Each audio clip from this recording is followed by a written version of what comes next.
Welcome to another official episode. What are we at, 19? Yeah. Episode 19 of 40 and Fit, where we take a deep dive into the male mind on the verge of a midlife crisis. Oh, there's people back there. Today is a very special day today. First intro to my right, that's right on that side, right? We got Dave Kalari, the one and only, genius boy. To my left, we've got the big guy, the small guy, Mike Obot, and our special guest. Please introduce yourself. All right, so Astrid, my name is Astrid, Antidiet_dietitian. And I don't know how much you guys want to know about me. I can tell you a long story, a short story. Give us the medium story. All right, so I basically graduated about 10 years ago from my bachelor's degree in South America. Then I moved to Australia and I did my master's degree in nutrition and dietetics. And I've been practicing in Australia as a accredited practicing dietitian for about 4.5 years. And what I've been doing is pretty much working in a private hospital as a clinical dietitian and mental health dietitian as well. And in addition to that, I've been doing my own online coaching. As you know, I am part of Team BioLane, so I work with Lane Norton and Holly Baxter, and pretty much I've been working with them since March of this year. So that's been a very nice and interesting journey. And in addition to that, I do lots of different things like content creation. And I am on my Instagram every single day posting good content, good information for everyone to get benefit and learn the right way to go about fitness and nutrition.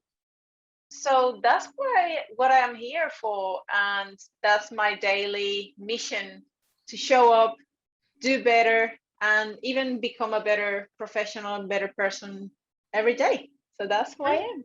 Cool. So I'm gonna backtrack a little. So you went from South America to Australia.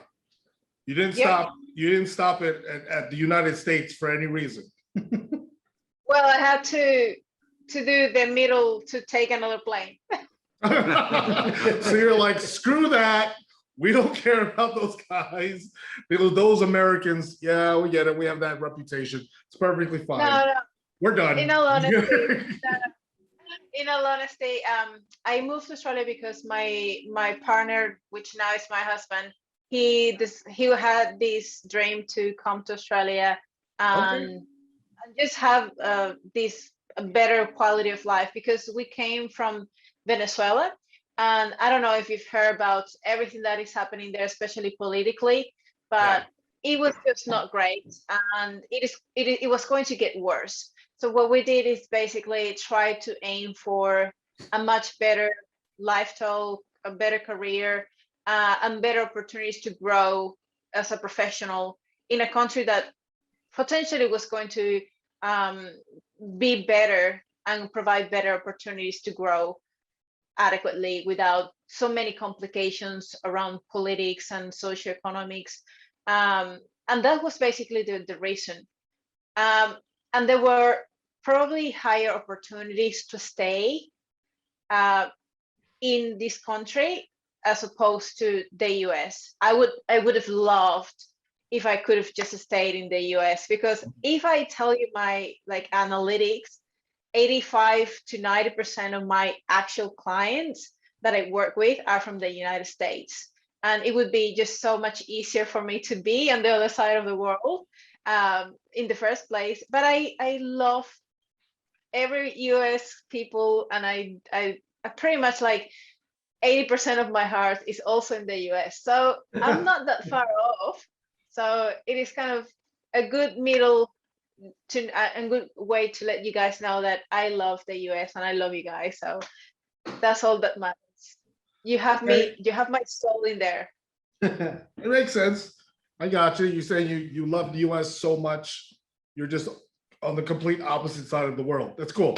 But so let's get into that a little bit more. How did you get into your profession? What was it about your profession? What did you do before it that led you into this whole thing, and why?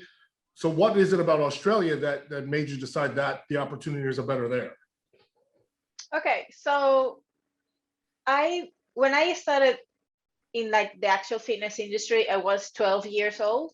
Okay. And I got into like personal training and group fitness classes and things like that. So I was doing and teaching classes like spinning, fit combat, table, like punching and kicking and that kind of thing. So I did that for, well, since I was 12 until I was around 25 years old. But at the same time, I got into personal training in much depth. And along the way, while I was doing that, I wanted to do, I was in college, so I needed to decide and make up my mind whether I was going to do a bachelor's degree for nutrition, medicine, or physiotherapy. I was in between these three things. So I decided that medicine definitely was not for me because I can't see blood and faint. So maybe it was the right thing to do. So I got to the between physiotherapy and dietitian and dietetics. And I said, well, I like physiotherapy, but I don't like physics. And you have to study a lot of physics in there. So it's like, no, I don't like that. So then my only option was left to dietetics. And I got into dietetics, and I had a big motivation as well that I wanted to learn how to make meal plans and how to diet properly and how to get fit and thin and shredded. And I had an underlying eating disorder as well. So it's like everything has to be nutrition now because I want to do better.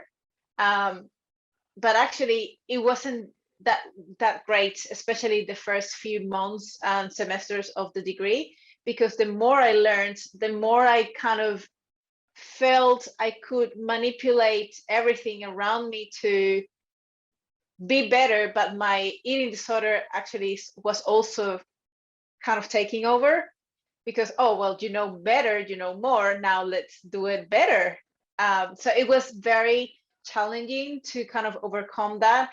And I think just got much better once I graduated and I came to Australia, because there was a big pressure from me to be always fit and look certain ways, because I was a very well-known personal trainer, and also now getting that as a looking very, very active in social media back then as well.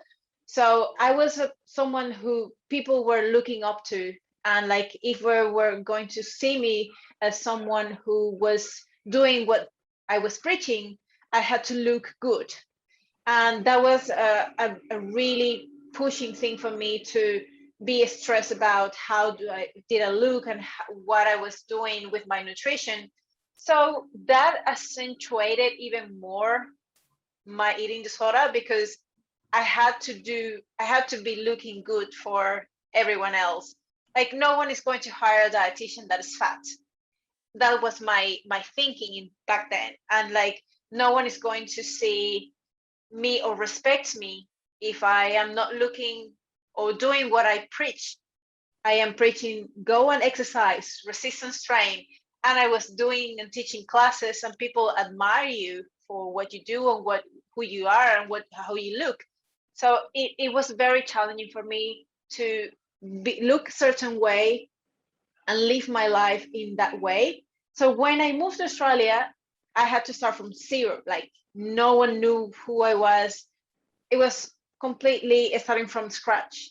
So that motivation, or perhaps if you look at it as a external pressure, was no longer there for me. And like now, what's the point of looking good or whatever? So I had to start scratching from my insides. What was my real purpose in life, and why I wanted to look certain way, not for someone else, but for me. So my mindset had to change and shift, and I grew a lot by trying to understand how I was supposed to do now my job if I wasn't that important, or if I had to start from scratch. What do I do differently now to make sure I'm not just someone who people look for their physique, but actually is providing education, is providing insights on something else, and it's valuable, and people admire that over you looking shredded and perfectly fit. It is important, but it's not everything. So it is kind of a little bit of my story. And nowadays, I've always kept fit anyways, but the reasons why I do these things now are completely different from what I was doing in the past. I would go and train and exercise 3 hours a day, every single day, to stay fit and burn calories. Now I go to the gym and I strain. I want to feel good. I go with different purpose and with a different reason. I don't even count calories burned anymore, like, oh, how many calories is going to do this exercise or that kind of thing. So that's kind of the shift I've experienced over the past few years, and I think I'm in a much better place now, and my relationship with food is much different now. I'm not longer like, I was bulimic before, and I suffered from that in the past. So nowadays I'm cool, man. I have no issues anymore. That's cool. That's my story. No, that's awesome. So in your profession, you know, dietitians, well, I would say here in the United States, dietitians, like, we got a couple around the corner, down the street. There's a lot of them, right? We have Dave, right? Always talking about this stuff, vitamin C and all this stuff. So what is it that separates you? I mean, let be honest about yourself, be as blunt as possible. I'd really like to know, like, so what is it about you that, how do the people from the States even hear about you? And what is it that you do for them via online, whatever it may be, that is so unique that they see the results? Or what type of results do you show them? Stuff like that. What's your approach? So one of the reasons why I got connected a lot more in the US is because I started connecting with like huge entities or like great people in the US, like Alan Aragon was one of the first ones who started sharing my content, and I started communicating with him, and I started interacting with like Lane Norton and offering that I wanted to collaborate with him somehow. So I actually started working for him at some point and creating content for him and Holly. And so on. I've been so consistent and trying to look into different ways to create that community and that relationship with everyone, that it is how that has led me to potentially got me to a point where the majority of the people I was talking to were in the US. So somehow, I don't know how that happened, but hey, that was cool. That was awesome. And people, like, my approach is like, I try to show a holistic approach, and it's not like a cookie cutter thing anymore, or like people like giving meal plans or things that are just to only look better or just to lose weight. Because I know that everyone wants to lose weight, fine, that's cool, but a lot of people don't really understand why they want to lose weight in the first place, or sometimes it's an issue with mindset. They know what to do, but they can't implement it because mindset is an issue, or it's like they feel like they are identified with being obese or overweight. That's their identity. So when they do something different, that is kind of, they can do that for a week or so, and then they get scared of what they are experiencing because it's new to them, and they go back to the zone of comfort of what they know they are comfortable doing. So they go back to what they were doing before. So that is something that I work a lot with my clients, is like emotional eating, understanding why do we eat, why do you want to eat in the first place, and trying to manage everything from the point of view of mindset and emotional management, not just because you're going to eat something and kind of really make sure people understanding that just food is like diet, people overcomplicate things, especially because people want to make like how can I lose weight the most efficiently? Like that is something that like only we have to, I can't tell you right now, we need to discover it for yourself, because there is not one right way to do things, and what could be great for one person probably is not great for you. So we could use general guidelines, like obviously you have to be in a calorie deficit, but how we create a calorie deficit might look completely different for you than might be for someone else, and what is sustainable for you versus someone else. We have to be in a high protein diet. Definitely studies have shown that having high protein prevents muscle loss, keeps you satiated, and provides you a lot of different benefits that you want to incorporate that into your weight loss journey. But there is also the mindset aspect and the emotional eating aspect. And we nowadays are so stressed that mindless eating is a very common thing that we might find that is sneaking into our lives.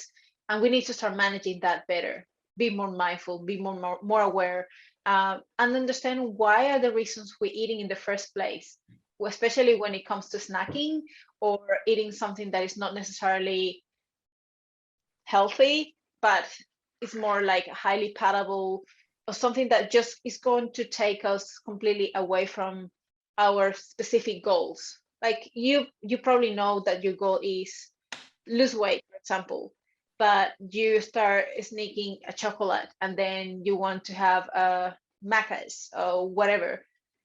Why is that? What are you doing that if you know that perhaps that is taking you away from your calorie deficit, or it's just taking you away from the mindset of what you want to achieve?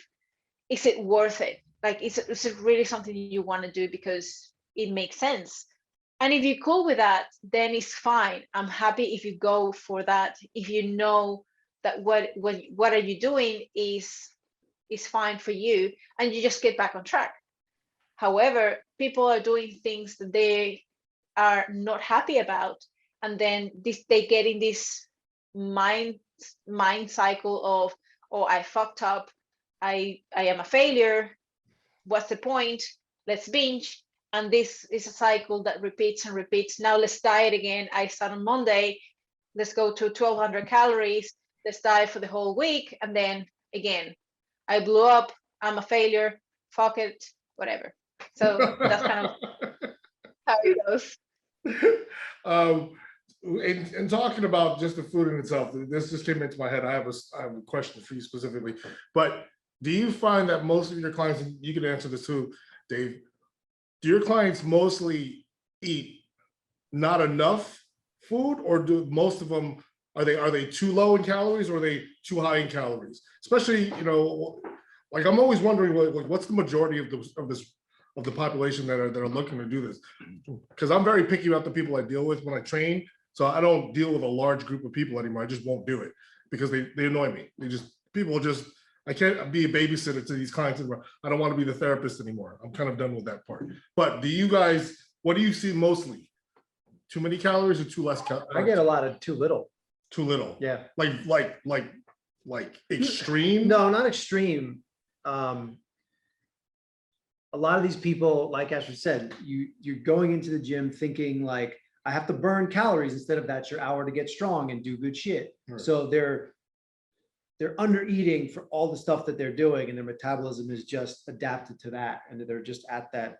That's now become their maintenance level. But if they fuel themselves better, brought their calories up, they'd have a lot more success.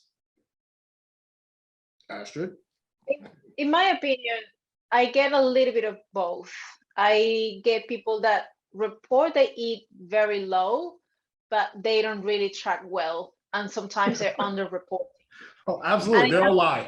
And I have people that actually undereat because they're obsessed with their physique, and they are completely in the extreme of doing too much, and that's what is preventing them from achieving their goals in the first place, because they're trying to do way too much and they burn out. They get to a point where they feel like they're doing too much, and what's the point? but they don't giving themselves time or enough grace to acknowledge that everything they're doing is good. They just need to be consistent, but because they go so intense, that consistency is a little bit at risk for the most part, very often.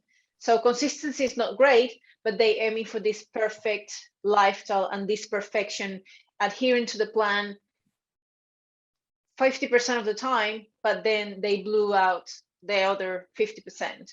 So they think they're doing a lot, but they actually not achieving very much because of this inconsistency.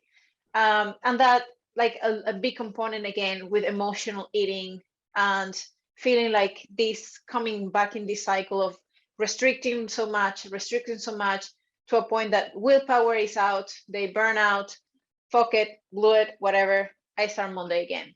So I get this a lot. And I also get people that are overweight and they are eating way too much and they're not necessarily quite accountable for themselves, or they don't track appropriately, or they don't even track. So it is kind of teaching them the basics of what they have to do in the first place to get back on track. And sometimes the issue is not necessarily the tracking itself, is that when they have a coach, they get these cookie cutter plans or these advice that tends to be so away from their baseline, that seems so overwhelming that people quit.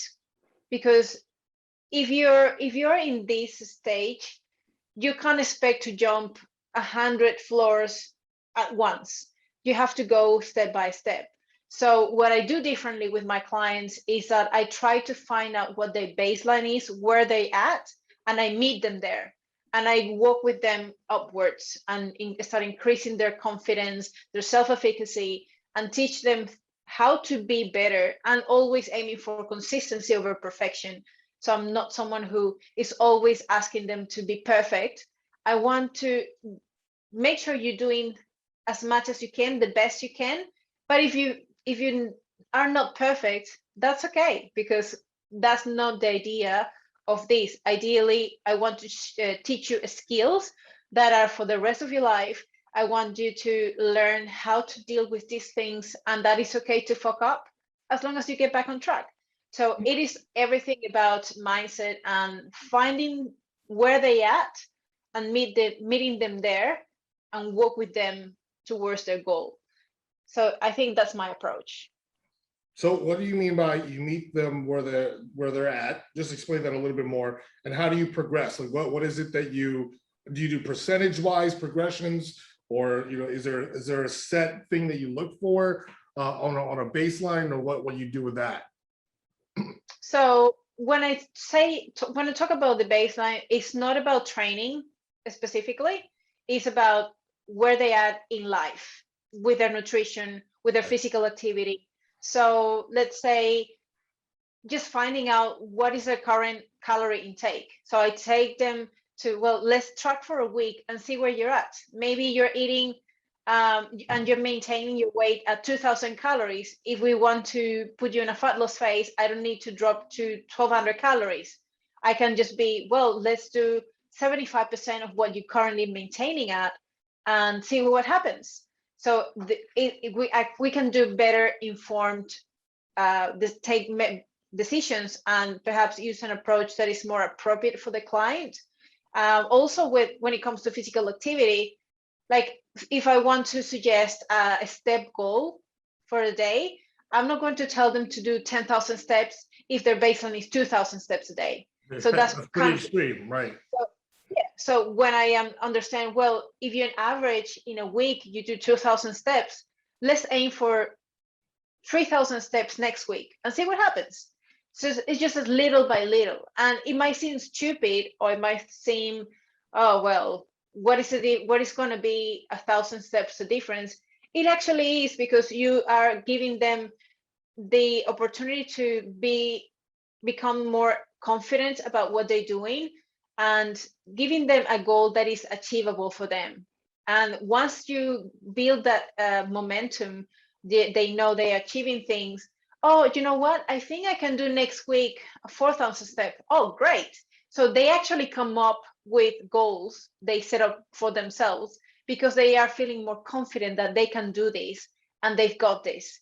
It's not that you're giving them such a very large or unachievable goal that it's just like reinforcing them that they are not capable of doing it in the first place. And that sets you up for failure from the very beginning. Does that make sense? Yeah. Makes total sense. What happens And same when, with that, go ahead. I was going to say, and same happens with like amount of protein I would recommend or calories. Like if your baseline is 75 grams of protein a day, I'm not going to recommend you to eat 150 grams of protein. That is going to be completely unachievable for that person. So it is also like building up from where they at, and maybe recommending and giving them their appropriate strategies to start increasing their protein intake. And it's the same thing as everything else, looking at where they at and trying to build from there. With their nutrition, same with daily steps or physical activity, with training. Like if they are not training anything at all, I'm not going to give them a program to resistance train 4 days a week. So that doesn't make sense. The first thing they have to do is, well, let's build some momentum by doing a small circuit of 25 minutes with your own body weight. It can be at the gym, it can be at home, something like that, but is where they at. So I can tell them or ask them to go and follow a program that is 4 days a week with resistance training, push pull, leg press, squats, deadlift. I can ask them to do that because they're not going to do it anyways. And if they do, they will probably overdo it, or they are probably at risk of getting themselves injured because they don't even have the technique right. So it's kind of trying to meet them where they are. That's what I mean by that. What happens, I know we've all gone through this, but I'm just curious as to how other people approach this. When you give them homework or, the tasks at hand and they don't achieve it. So let's say, again, we want to see how your client does for 1 week with nutrition, record it, and they completely lie, right? Because it's essentially what happens. A lot of people think they eat good, or they eat salads because apparently that's the best thing in the world to do to lose weight. What do you do when you hit that point where you feel, have you ever hit that point with a client where you just can't help them? Is there been that point for you guys where you're just like, I'm done, like I can't do it? What do you do? What do you do with those people? It is tricky because it doesn't happen that often, but the times that have happened, I know that is something off.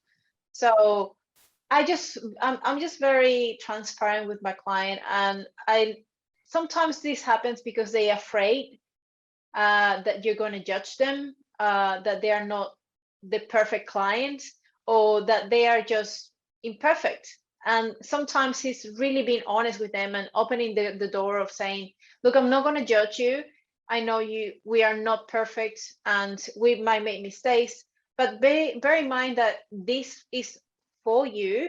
And the better we can see the real picture of what is happening, the better I can help you and give you the best strategies and the best advice. So there's no point of perhaps not reporting exactly what is happening, because otherwise I can't give you or I can help you truly. And this is going to be a loss for more for you than for me, because you are investing in this coaching program and I'm here to be your supporter and your guide, but I need you to be transparent with me.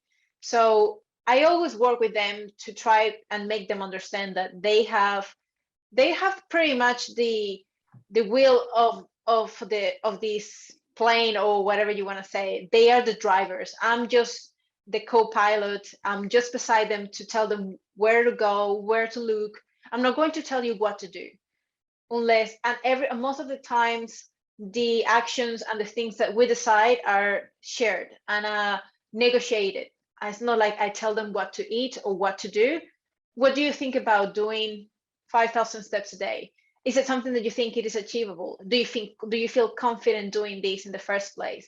And then when we meet at that point that they agree and they feel confident that they can achieve that, it is much easier for them to actually do it. And they see there's no point in lying. The lies or the issues with under reporting seems to come from that internal fear of not being the perfect client or being someone who has failed so many times that what is going to be the difference now? I'm going to fail again. So what's the point? It's like this lack of self-confidence that they can do this. So the job of you as a coach is bring them to a level where they are more confident and they can start building momentum. And it's more opening up and let them know that you're not going to judge them, because that's a big and huge thing that happens a lot with clients. They feel like if they do something wrong, they're going to be schooled or taught to what to do, or like they are doing the wrong thing, or just destroy the little confidence they probably had in the first place. So that's where my stance on that. What about you guys? I get that a lot. They're like, "Am I your most annoying client?" It's like, no, Get that all the time, you're too. not. They think they are just because they screw up or they're not being in their minds perfect. But just like Astrid said in the very beginning, you're like, all right, well, let's see where you're at. And I said, just log. However you want to use an app, you want to write it down. I don't care how you do it. I said, but don't be good. I don't want you to be good. Just be you. If you're not you, I can't see what you're really doing, and I can't actually do anything to help you. I'm like, I don't care what you do, because what we're about to embark on is nothing to do with me. It's everything to do with you. So we don't get a good picture of what's happening, then where do we go from here? And only a couple of times I've had people who they're just not ready. They're not ready for the journey. So, and granted, it was during quarantine, and they were like, well, we always order out and we do this and we do that. And I said, okay. I said, can you try to do these things? And every time I asked her, can you do these things? And she said, yes, she didn't do them. And then I just kept reaching out and said, okay, then what do you think we should try next? Like, I'd like to do this stuff. Do you think you could do that? And then she kind of just fell into the background. But she just wasn't ready to take those steps. Like, she was still stuck in that mode. So sometimes there are people you can't help, but it's not because what you're saying or doing isn't working for them. They're hitting their own roadblocks. Right. And sometimes you can't get them through those roadblocks 100% of the time. You can maybe walk them up to it, but they got to like figure out sometimes how to get over it themselves. Yeah, that's cool. Yeah. For me, because I deal mostly with athletes, I kind of do what I guess you guys do, where I ask for a 3-day collection of just whatever you eat. I tell them whatever you put in your mouth, write it down on a piece of paper and bring it in, or put it in your notes, whatever. And that's kind of like my buffer. If they do it, then we'll go to the next step. But because a lot of high school kids, like, if you're not going to write down what you eat for 3 days, forget it. I'm not writing you a program. I'm not taking the time, because I just know you're not going to do it. So that's kind of like one of my weaning out processes. It's also different too, because you said the high school kids, like their mindset about this stuff is different than, my mother of 3 kids. Oh, who's, 100%. So same thing with whoever, Astrid deals with. Well, I mean, it's different because, like, you might have a person who just wants to look good. I might have a kid fighting for a D1 scholarship. Yeah. And it's like, okay, dude, if you want to leave cards on the table because you want to go have a Big Mac, feel free. Yeah. But as students, even as athletes, but as students and younger kids below a certain age group, let's say below 18, should we be focusing strongly on their nutrition the same way we do with the adults? Yes. Yeah. And especially So then how do we do it? Like you said, if they don't write their stuff down after the first 3 times, you're like, oh, well, I know you're not going to end up doing it. I'm not saying you give up on them, but what have we done? What actually happens at that point? Like, what do you do? Do you follow up? Do you ask the parents to start making food?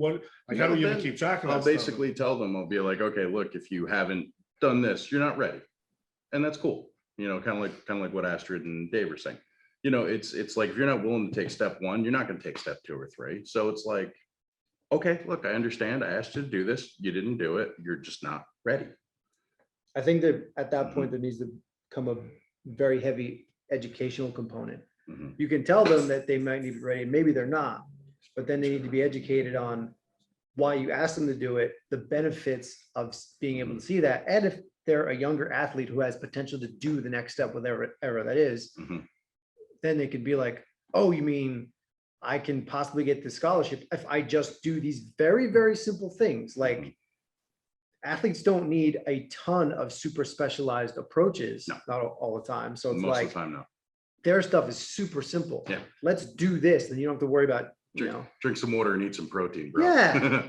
and keep throwing or hitting or whatever it is Yeah. you do. I agree. Interesting.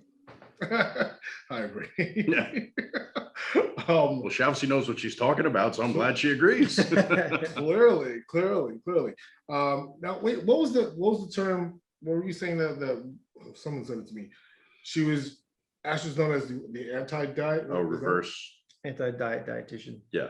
Right. So where did that come from? Anti-diet Oh. dietitian. That's an interesting story because I wanted to have a nickname or like a Instagram handle that kind of like, even though I'm a dietitian, I'm not promoting diets. So it is trying to go against the idea that you have to follow a specific diet, especially this fat diet, Yeah. to achieve your goal. It is more like that holistic approach I just said it before.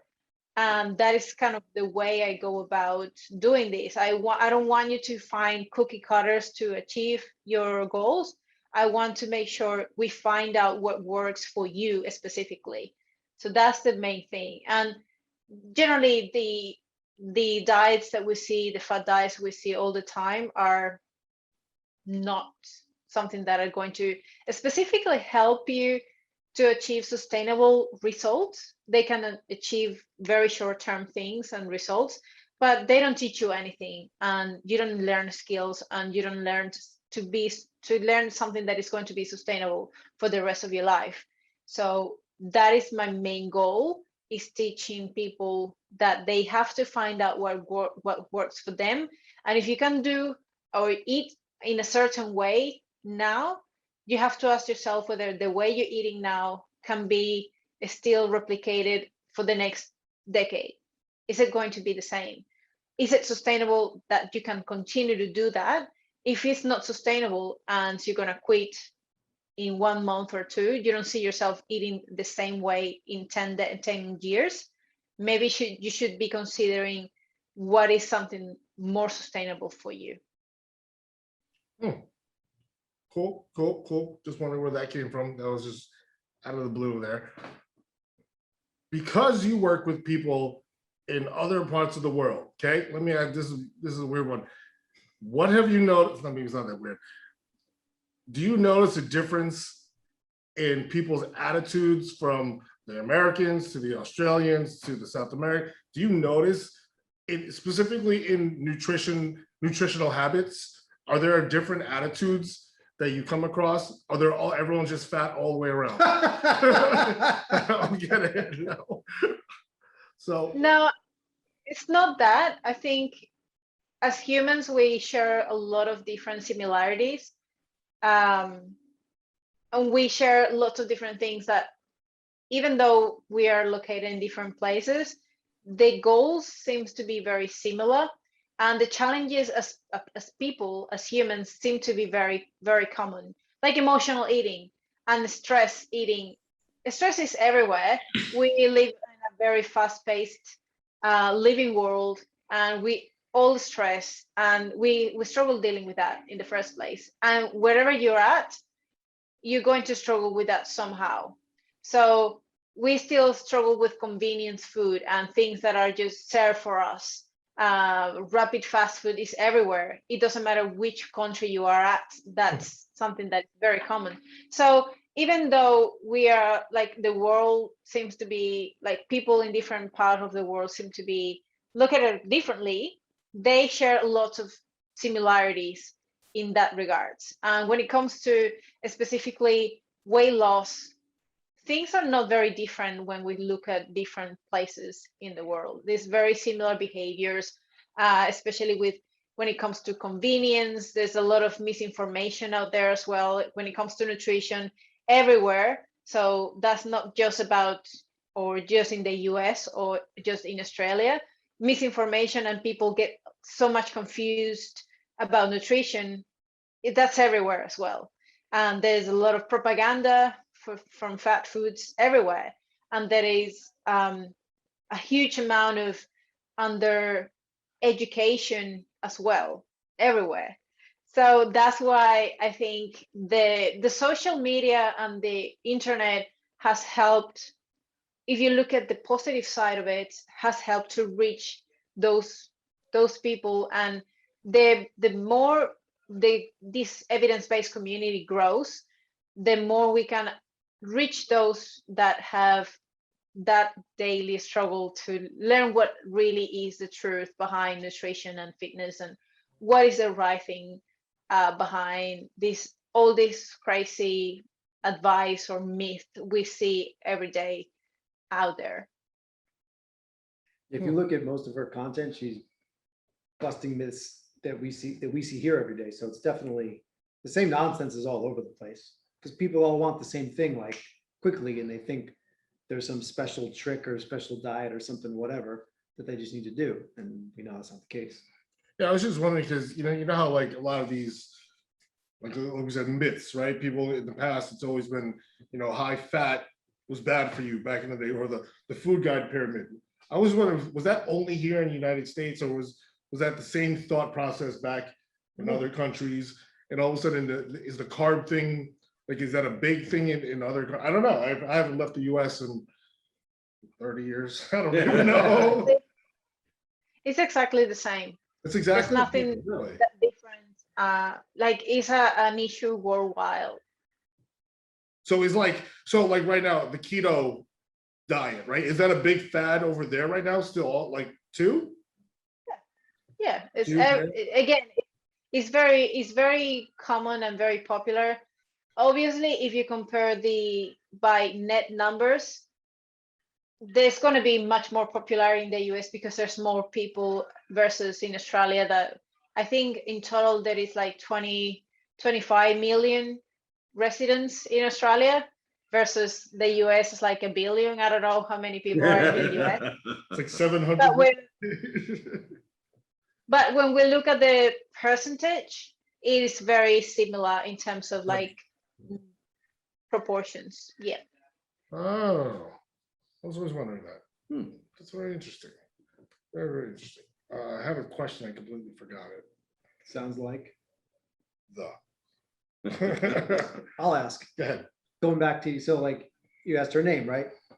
Her name's Did Astrid. you, no, the anti-diet Oh, thing. the anti-diet. Over the last couple of years, there's become, anti-diet culture. Right. And her and I have had a bunch of conversations about certain hashtags that were used, that she used, and I didn't see a problem with, and she didn't see a problem with, but somebody in the anti-diet community fucking lost their brains over.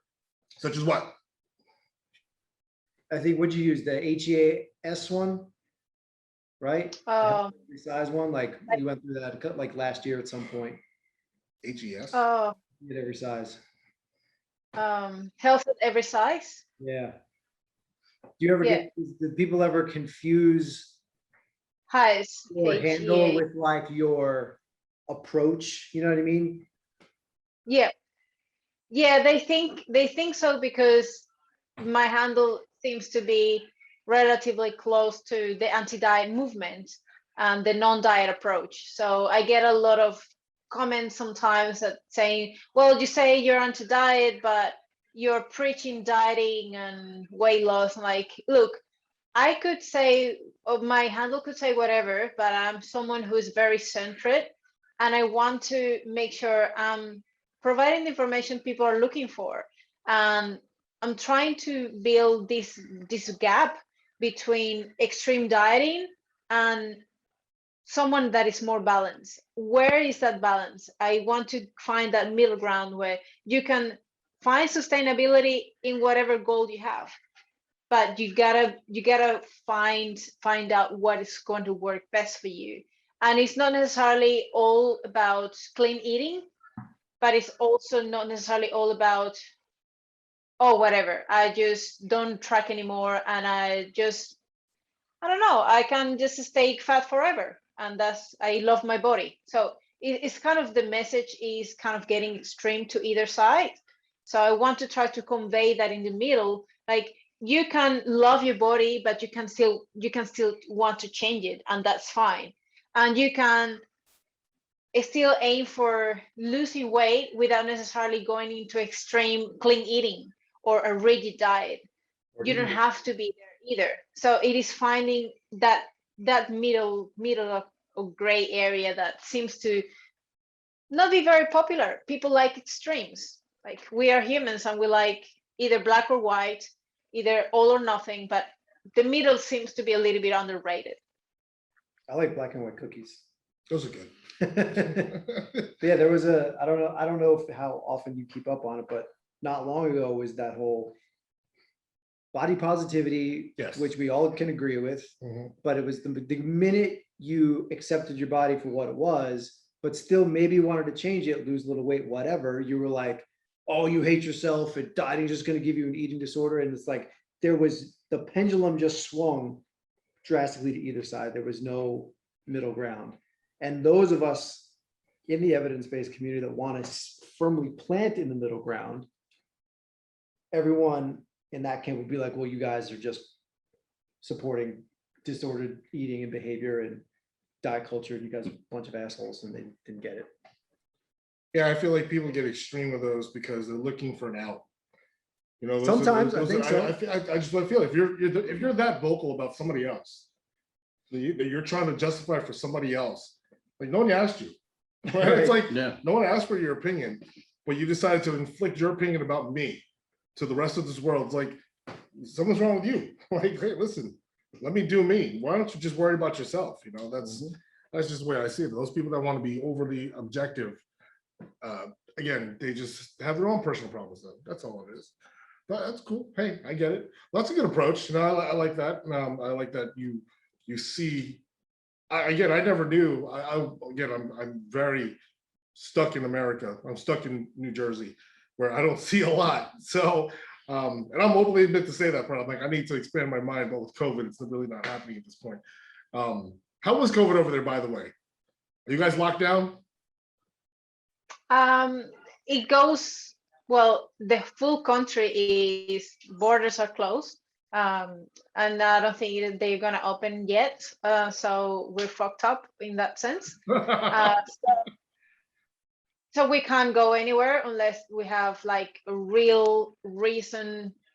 Talking about internationally, we can't just travel because you want to travel, unless you have very specific reasons. You can travel, but you have to request permission, get a pass, and back home you got to quarantine for 14 days in a hotel, and they treat you like a prisoner, pretty much.